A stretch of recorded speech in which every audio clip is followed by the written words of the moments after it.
DP நேயர்கள் வணக்கம். இன்று நம்முடன் எஸ்என்டி ஆக்ட்ரஸ் திரு சதீஷ் நம்முடன் இணைந்திருக்கார். வணக்கம் சதீஷ். வணக்கம் சார். ஸோ சதீஷ், தமிழ்நாட்டில் சரி இந்தியாவும் சரி பாலிடிக்ஸில் ஒரு இன்டெகிரல் பார்ட் எதுனா ரிசர்வேஷன் தான். ரிசர்வேஷன் சுற்றி தான் நிறைய இப்போ பாலிடிக்ஸ் போயிட்டுருக்கு.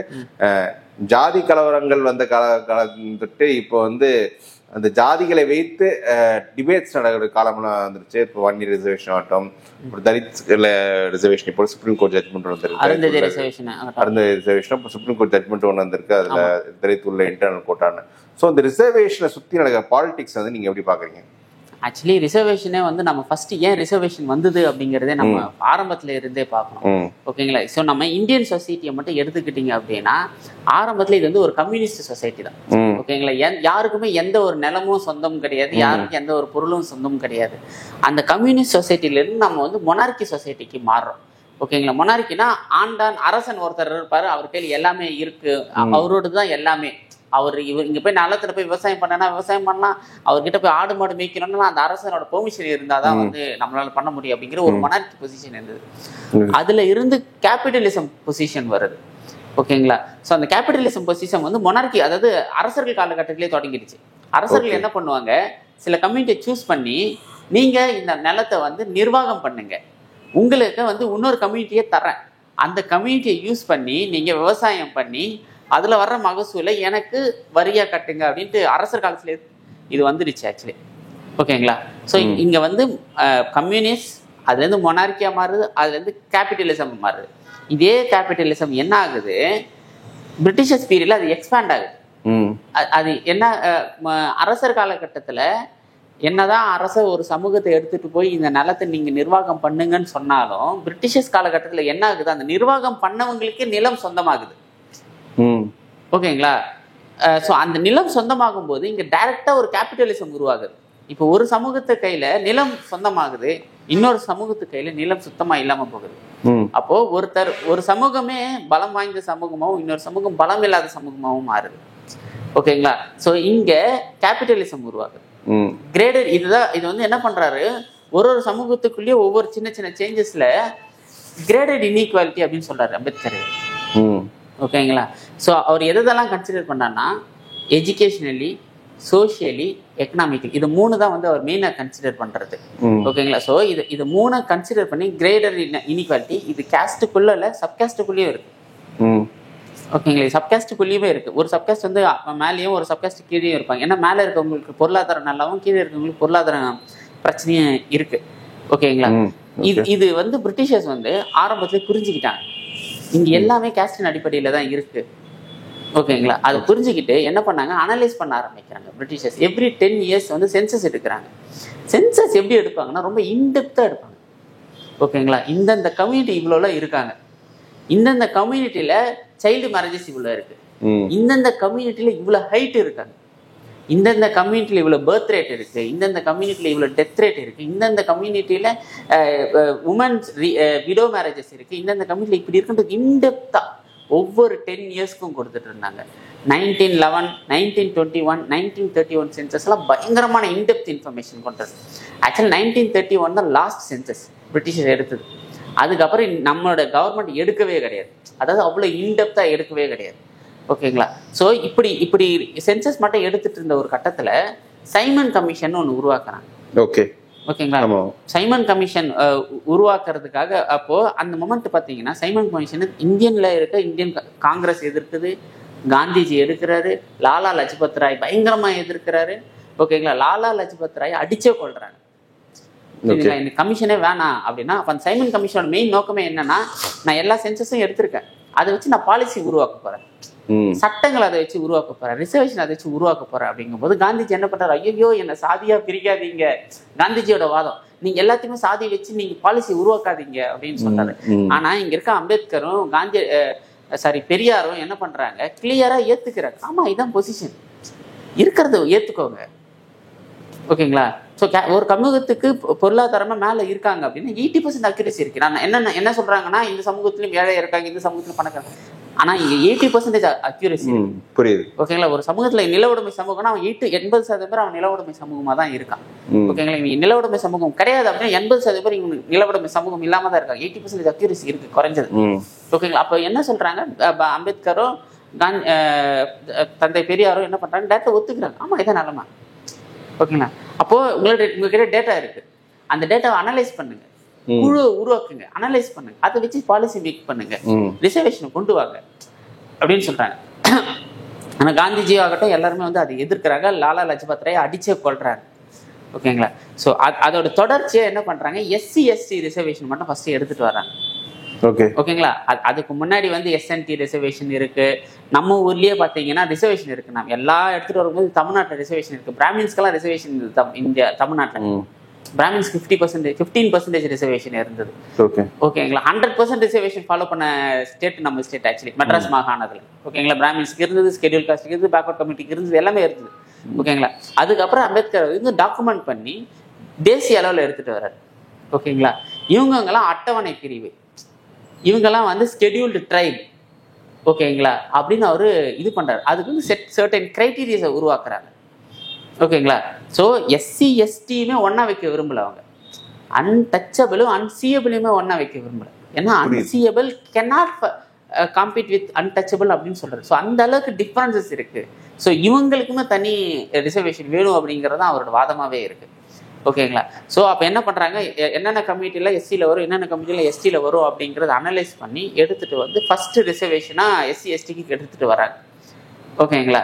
ஸோ இதோட நோக்கம் என்னன்னா, நம்ம வந்து சில கிரைட்டீரியா வச்சுக்கணும். Educationally, politically, economically, bureaucratically. ஓகேங்களா? இந்த கண்டிஷன்ஸ் வச்சுப்போம். இப்போ ஒரு 100 டாக்டர் உருவாக்குறாங்கன்னு வச்சுக்கீங்களேன்.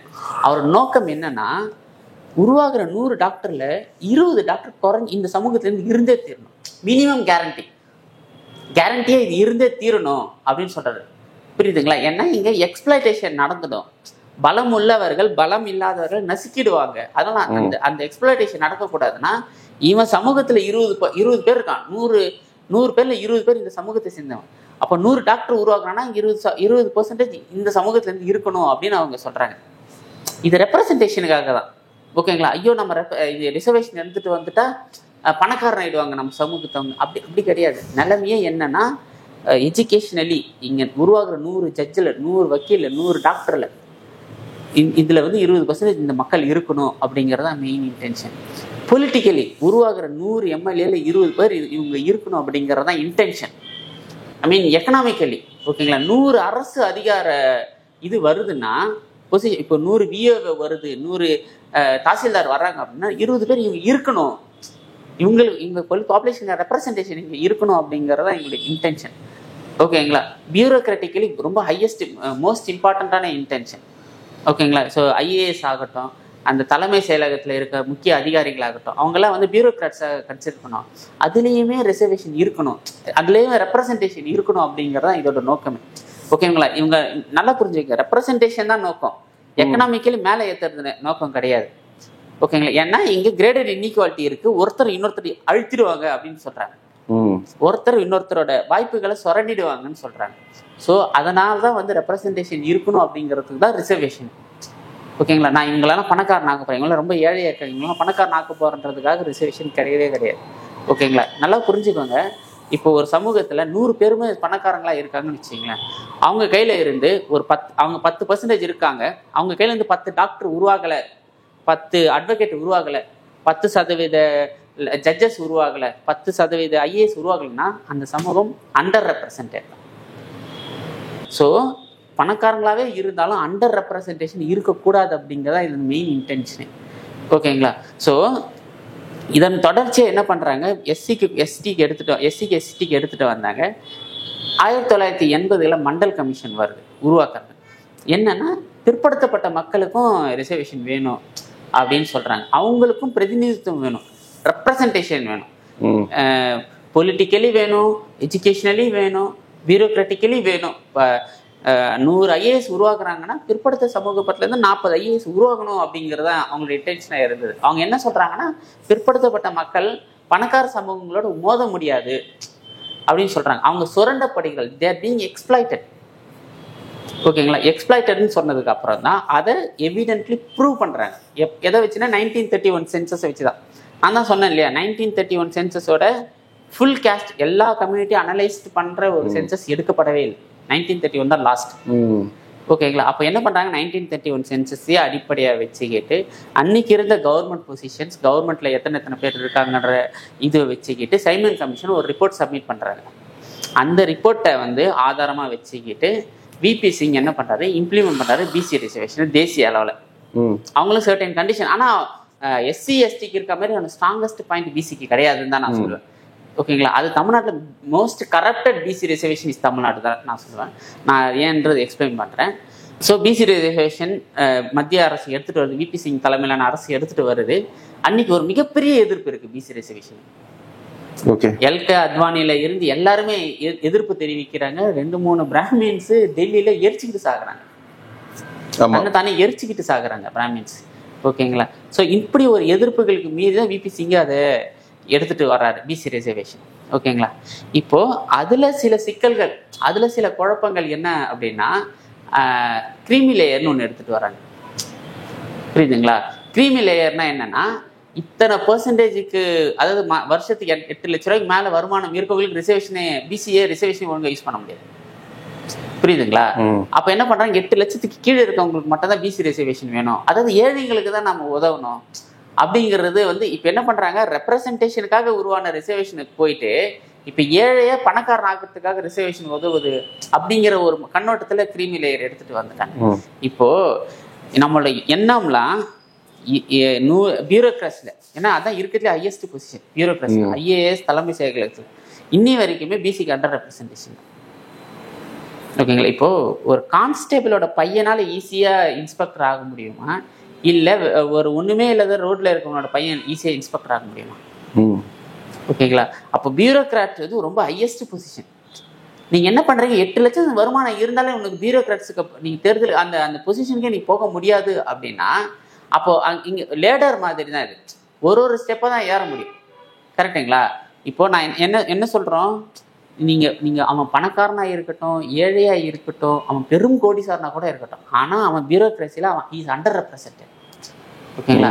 எல்லாத்துலயுமே ரெப்ரசன்டேஷன் வந்துச்சு, ஃபில் ஆனதுக்கு அப்புறம் தான் நம்ம கிரீமி லேயர் எடுத்துட்டு வந்தாதான் ஒரு நியாயம் இருக்கு. எல்லாத்துலயுமே அண்டர் ரெப்ரசன்டேஷன் தான் இருக்கு பிசிக்கு. ஓகேவா? அப்ப என்ன பண்றாங்கன்னா, ஆரம்பத்துல அவங்களை கட் பண்றாங்க. கிரீமி லேயர் பிசிக்கு இழைக்கப்பட்ட மிகப்பெரிய அநீதியாச்சு, மிகப்பெரிய அநீதி. பிசி ரிசர்வேஷனை டைல்யூட் பண்ற ஒரு கேவலமான யுக்தி தான் கிரீமி லேயர் ஆச்சு. அப்ப என்ன பண்றாங்க, பியூரோக்ரஸி அளவுக்கு போகணும் அப்படின்னா அவனுக்கு ஒரு பலம் இருந்தாதான். இப்போ ஏலேருந்து பிக்கு போனோம், பிலேருந்து சிக்கு போக முடியும். ஓகேவா? நீ பிக்கு வந்துட்டே, நீ பணக்காரன் ஆயிட்ட, அடடே போதும் அப்படின்னு பில இருக்கவனை ஒதுக்கி விட்டா அப்ப ஏலேருந்து சிக்கு எப்படி ஜம்ப் ஆக முடியும்? புரியுதுங்களா? அப்போ என்ன பண்றாங்க, கிரீமி லேயர் போட்டதுனாலேயே ரொம்ப போய் பியூரோக்ராட்ஸ்க்கு போற சிச்சுவேஷனே அவங்களுக்கு போகுது. ஓகேங்க? ஏன்னா கொஞ்சமாச்சும் பலம் இருந்தால் தான் அங்க போக முடியும். இங்க என்ன பிரச்சனைனா, இடபிள்யூஎஸ்க்கு இருக்க கிரீமில இதை விட இது இன்னும் மோசமான இது. ஓகேங்களா? இடபிள்யூஎஸ்க்கு இருக்க வேல்யூவை விட கிரீமில இருக்க வேல்யூ வந்து ரொம்ப கம்மி. 8 லட்சம் 10 லட்சம் இருந்தாலே போக முடியாதுன்ற நிலமெல்லாம் இருக்கு. ஓகேங்களா? ஸோ அப்போ creamy layer is actually injustice to BC actually. So next EWS எடுத்துட்டு வராங்க. EWS is again injustice to backward community and scheduled community. It is actually anti-social justice. Okay. இப்போ ஃபார்வர்ட் கம்யூனிட்டிஸ் இருக்காங்க. ஓகேங்களா? இப்போ ரிசர்வேஷனோட நோக்கம் என்ன, ரெப்ரசன்டேஷன். ஓகேங்களா? 100 டாக்டர் உருவாக்குறாங்க அப்படின்னா 15% வந்து ஓசி இருக்காங்க அப்படின்னா 15% டாக்டர் உருவாகிருக்கு. ஓகேவா? ஏற்கனவே அப்படி உருவாக்குறாங்க. They are not under represented. Forward communities they are not under represented. கரெக்டுங்களா? இன்னைக்கு எப்படி ரிசர்வேஷன் செயல்படுது அப்படின்னா, தேசிய அளவில் சொல்கிறோம், மாநில அளவு 69% ரிசர்வேஷன் இருக்குது, ஆனால் தேசிய அளவில் 100% ரிசர்வேஷன் இருக்குது. 100 சீட் இருக்குன்னா ஃபஸ்ட்டு 50 சீட்டு ஓப்பன் கேட்டகரி அப்படின்னா எல்லா கம்யூனிட்டியும் அடிச்சுக்கணும். ஓகேவா? நம்ம அந்த 50% இருக்குங்களா, அது 10 பிரிச்சிடும் அண்டர்ஸ்டாண்டிங்காக. ஓகேங்களா? இப்போது ஒரு 10 சீட்டில் எல்லாருமே மோதுறாங்க அப்படின்னா கண்டிப்பாக ஒரு 2 சீட்டில் வந்து எஸ்சி ஜெயிச்சிருவோம், ஒரு 4 சீட்டில் பிசி ஜெயிச்சிரும், கண்டிப்பாக 3 இல்லைன்னா 4 சீட்டில் ஓசி ஜெயிச்சிரும். ஓகேங்களா?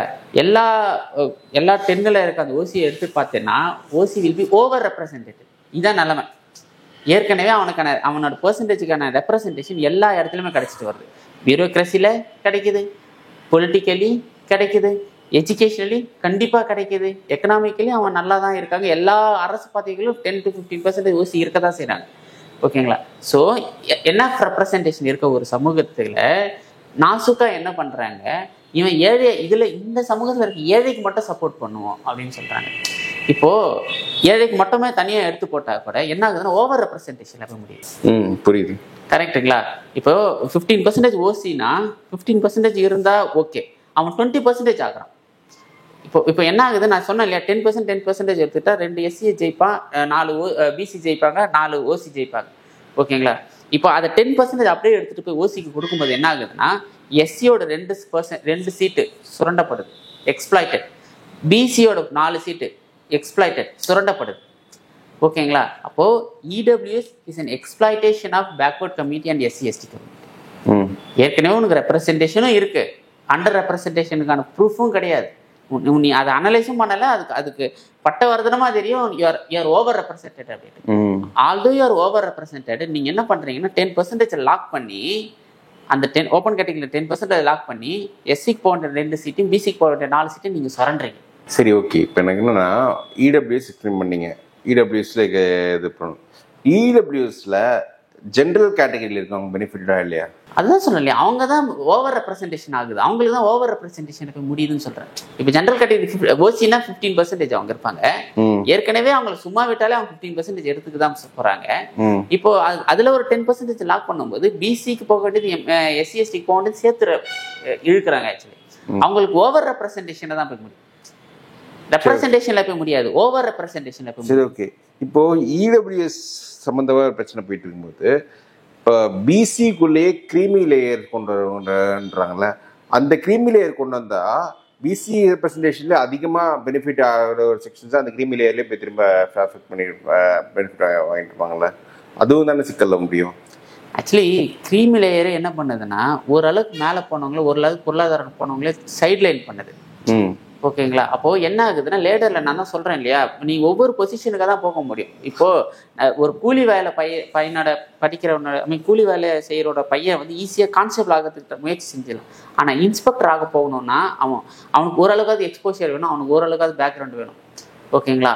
அவன் ஜட்ஜ் ஆகணும் அப்படின்னா அவனுக்கு ஓரளவுக்காவது ப்ரிவிலேஜ் இருக்கணும், ஓரளவுக்காவது அவன் வந்து ஒரு செட்டிலான கம்யூனிட்டியா இருக்கணும், அவனுக்கு ஓரளவுக்காவது எக்ஸ்போஷர் இருக்கணும். அவன் அதே பியூரோக்ரஸி ஐஏஎஸ் வரைக்கும் போகணும் அப்படின்னா அவன் ஓரளவுக்காவது டெவலப்டான ஒரு சொசைட்டிலேருந்து வரணும். ஓகேவா? ஒரு கான்ஸ்டேபிள் பையனால ஈஸியா இன்ஸ்பெக்டர் ஆகிட முடியும், ஒரு இன்ஸ்பெக்டர் பையனால ஈஸியா ஐபிஎஸ் போகிற அளவுக்கு எக்ஸ்போஷர் அவனுக்கு அந்த நாலேஜ் வந்துடும். நீ என்ன பண்ற, கான்ஸ்டேபிள் ஆன ஒன்று பையனுக்கு உனக்கு 8 லட்ச ரூபா சொத்து இருக்குப்பா, உனக்கு நல்ல வசதி இருக்குப்பா, நீ போயிடக்கூடாதுப்பா அப்படின்னா அப்போ இன்ஸ்பெக்டர் யாரு தான் மோத முடியும்? ஓகேங்களா? அப்போ இங்க பாயிண்ட்டு எல்லா இடத்துல ரெப்ரசன்டேஷன் வந்துருதா? எஸ்சிலேருந்து 20% இன்ஸ்பெக்டர் உருவாக்குறாங்களா? ஓகேங்களா? எஸ்சிலேருந்து 20, பிசிலேருந்து 30% ஜட்ஜு உருவாக்குறாங்களா? 30% ஐஏஎஸ் உருவாக்குறாங்களா? 30% பியூரோக்ராட்ஸ் உருவாக்குறாங்களான்றதான் லட்சியமே தவிர இவங்க என்ன பண்றாங்க, அப்படியே நாசுக்கா எடுத்து இது வறுமை ஒழிப்பு திட்டமா மாத்திடுறாங்க. இப்போ இது வறுமை ஒழிப்பு திட்டம் மாதிரி மாத்தினதுனாலே என்ன பண்ணுது, ஒரு லேடர்ல 2 ஸ்டெப்புக்கு மேல ஏறுறவங்களால கீழே தள்ளிக்கிட்டு இருக்காங்க. புரியுது? ஓகேங்களா? அப்போ லாஸ்ட் மேல ஸ்டெப் இன்னி வரைக்குமே பியூரோக்ராட்ஸ்ல பிசிக்கு அண்டர் ரெப்ரசன்டேஷன், இன்னி வரைக்குமே ஐஐடியில பிசிக்கு ரெப்ரசன்டேஷனே கம்மி தான். ஓகேங்களா? அப்போ இது கிரீமி லேயர் மாதிரியான விஷயங்களாகட்டும், இது வறுமை ஒழிப்பு திட்டமா மாத்துறதுனாலே இன்னும் ரெப்ரசன்டேஷன் ஃபில் பண்ணாம இருக்கு பிசிக்கலாம். ஓகேங்களா? ஸோ ரிசர்வேஷன் வறுமை ஒழிப்பு திட்டமே கிரீமி லேயரும் நீங்க இருக்கக்கூடாதுன்னு சொல்றீங்க. கண்டிப்பா இது anti social justice. Creamy layer ஆகட்டும், இடபிள்யூஎஸ் ஆகட்டும், டைரக்டா மெயினா யாரை டார்கெட் பண்ணி அது அஃபெக்ட் பண்ணும் அப்படின்னா பிசியை தான் டார்கெட் பண்ணி அஃபெக்ட் பண்ணும், அவங்கள தான் சுரண்டும் அதிகமாக. சரி, ஓகே. இப்போ நம்ம இடபிள்யூஎஸ் கிரீமி லேயரில் இருக்க சிக்கல் சொன்னீங்க. ஓகே, இப்போ நம்ம இன்னொரு சைட் போய் பார்த்தா வச்சுக்கோங்க. இப்போ வந்து இருக்கிற ஒரு கேட்டகரிக்குள்ள ஒரு காஸ்ட் ஸ்பெசிஃபிக்காக ஒரு காஸ்ட் ரிசர்வேஷன் வேணும் அப்படின்னு இப்போ தமிழ்நாட்டில் வன்னியர்களுக்கு ஸ்பெசிஃபிக்காக ரிசர்வேஷன் வேணும் அப்படின்னு கேட்குறாங்க. அதே மாதிரி ஆக்சுவலி நம்ம கான்ஸ்டியூஷன் அலோவ் பண்ணாது ஸ்பெசிஃபிக் ஒன் காஸ்ட் ஒன் ரிலிஜனுக்கு கொடுக்கக்கூடாதுன்னு. கூட அலோவ் பண்ணோம், பட் ரிலிஜன் கூட நம்ம அதை பண்றது, பட் நீங்க இன்க்ளூட் பண்ணிக்கலாம். இவங்க கம்யூனிட்டிஸ்ல ஒரு கேட்டகரியில இன்க்ளூட் பண்ணி தான் பண்ண முடியும், ரிலிஜனுக்கு கொடுக்க முடியாது. அப்படி இருக்கும்போது இங்க 1 இயருக்கு ரிசர்வேஷன் கேக்குறாங்க. இப்போ எஸ்சியில அது அதுவும் சில பேர் எதிர்க்கிறாங்க. இதை எப்படி பாக்குறீங்க? இது ஆக்சுவலி 1 இயர் ரிசர்வேஷன் வந்து கேட்கறவங்க எல்லாருமே என்ன சொல்றாங்க அப்படின்னா, அருந்ததிற்கு கொடுத்தாங்களே அப்படின்னு சொல்றாங்க. ஸோ மக்கள் என்ன பண்றாங்கன்னா, காஸ்ட் பேஸ்ட் சென்சஸ் வந்து இந்தியாவில் எடுக்கல அப்படிங்கிறது வந்து ஒரு பார்ஷியல் ட்ரூத் தான் அது. ஓகேங்களா? எவ்ரி 10 இயர்ஸ்க்கு caste details, the census details of SC and ST is being released. ஒவ்வொரு 10 வருஷத்துக்குமே எஸ்சியில் இருக்க இந்த ஒவ்வொரு there could be 60 communities, 60 casteல எல்லாரோட details it will be released only based on that factor. Reserved தொகுதி இருக்காங்களே, எம்எல்ஏ தொகுதி, எம்பி தொகுதி, உள்ளாட்சியில் ஏரியாஸ், இதெல்லாம் எதை வச்சு கால்குலேட் பண்ணுவாங்கன்னா அந்த டேட்டா வச்சு தான் கால்குலேட் பண்ணுவாங்க. ஓகேங்களா? ஸோ ஒரு தொகுதியில், ஒரு எம்எல்ஏ தொகுதியில் 35% மேலே எஸ்சி வந்துட்டாங்கன்னா அது ரிசர்வ் தொகுதி. எம்பிலையும் 30% தாண்டிட்டாங்கன்னா அது ரிசர்வ் தொகுதி. ஓகேங்களா? ஸோ இதை வச்சு கால்குலேட் பண்ணுறாங்க. So partial truth is every 10 years எஸ்சிக்கான caste census is clearly being released. ஓகேங்களா? ஸோ இப்படி டேட்டாவை ரிலீஸ் பண்ணும்போது என்ன ஆகுது, அருந்ததியரோட பொசிஷன் வந்து பட்டவர்த்தனமாக வெளியில் தெரிய ஆரம்பிக்குது. So Arunthathiyar is actually community. மறுபடியும் சொல்கிறேன், அருந்ததி இஸ் அ கேஸ்டாக நம்ம பார்த்துடக்கூடாது.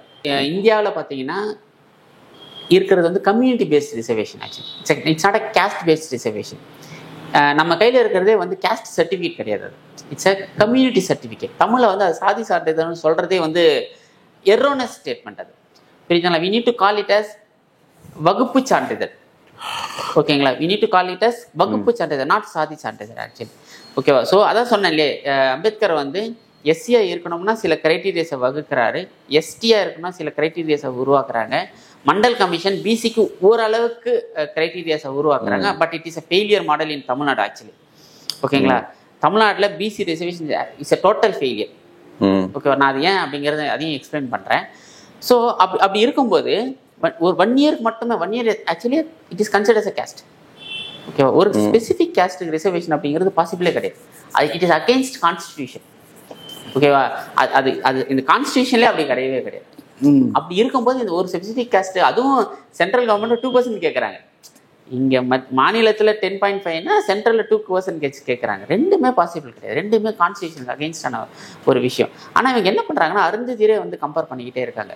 அதான் சொன்னேன் இல்லையா, caste based census is being released for SC ST every 10 years and not for BC or OC.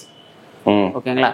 So every 10 years 2011, 2001 இந்த மாதிரி சென்சஸ் எல்லாம் எடுத்து பார்த்தீங்கன்னா எஸ்சியில் இந்தந்த கம்யூனிட்டிஸ் அங்கே அந்த கேஸ்ட் இருப்பாங்க, அவங்க இத்தனை பெர்சன்டேஜ் இருக்காங்க, அவங்கள பிறப்பு விகிதம் இவ்வளோ இருக்குது, பெண்கள் இத்தனை பெர்சன்டேஜ் இருக்காங்க, ஆண்கள் இத்தனை பெர்சன்டேஜ் இருக்காங்க, அவங்க இத்தனை பேர் ஒழுங்காக படிச்சிருக்காங்க, அவங்க இத்தனை பேர் வந்து கவர்மெண்ட் பொசிஷனில் இருக்காங்க, அவங்க இத்தனை பேர் நல்லா படிச்சிருக்காங்க அப்படிங்கிற ஒரு detail statement of SC communities are being release every 10 years.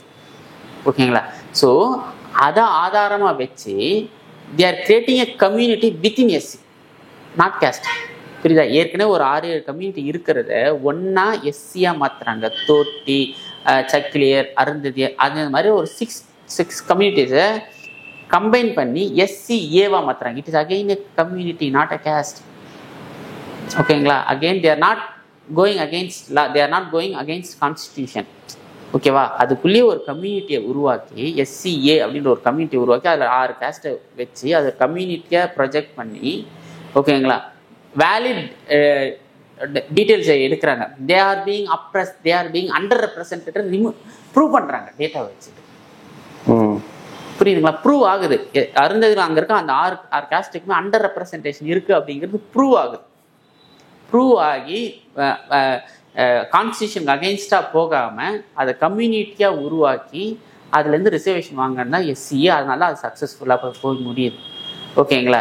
இன்னைக்கு அது ஏன் எதிர்ப்பு தெரிவிக்கிறாங்க அப்படின்னா, இம்ப்ளிமெண்டேஷனில் ஒரு அங்கங்கே சின்ன இஷ்யூ நடக்குது. என்னன்னா, எஸ்சி ரிசர்வேஷனில் 18% இருக்குதுன்னு வச்சுங்களேன், அருந்ததியர் வந்து 3%லையும் போட்டி போடுவாங்க. Again they will end up in 15%லையும் அவங்களால பார்ட்டிசிபேட் பண்ண முடியுது.